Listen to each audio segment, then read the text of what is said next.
Nivoaka omaly fa 9 ny volana Oktobra 2024 ny etsiky fitoriana filazantsara an-tanàn-dehibe antsoina hoe Impact 2025 andian'ny faharoa ho an'ny distrikany Antsiranana izy igny. Ny ray aman-dreny pasteur David Mbolatina Tsilavina no magnatontosa ny fitoriana filazantsara.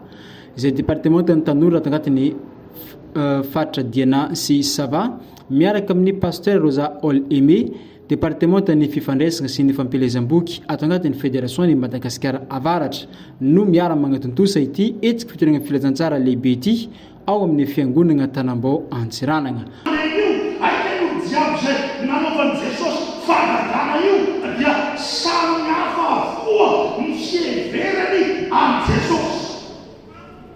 Misy lefitra fa zona panabatisy, misy lefitra na Jeremy, misy lefitra fa Eli, misy lefitra fa Panazara.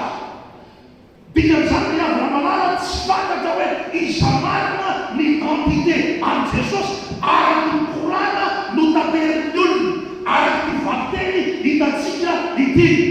Dia normaly isika mametaka ny lohateny hoe zomo Jesosy. Tato amin'ny fiangonana Tanambao Centre Antsiranana ihany no nazahoanay ny angom-baovao ny omaly fa ny fiangonana rehetra magnerana ny distrikany Antsiranana no miara misalay afagnatontosagna ity etsiky fitoriana filazantsara lehibe ity. Izay vondronan'ireo pasteur leologno directeur d'église ary ny membre ny fiangonana no miara mandray anjara amin'izegny. Eo ihany koa ny fandraisana anjara lehibe izay ataon'ny départementan'ny fahasalamagna ato agnatin'ny faritra Diana amin'ny alalan'ny fampesitrahana memem-poana ny fizaham-pahasalamagna izay tontosaigna ao amin'ny sekoly adventiste isanandro amin'ny 2 ora sasany ariva ka hatramin'ny 4 ora sy sasany izay misokatra ho an'ny olona tsy ankanavaka ato agnatin'ny renivohitry ny distrikany Antsiranana voalohany sy ny distrikany Antsiranana faharoe araka ny fagnazavagna nataon'ny tompon'andraikitra.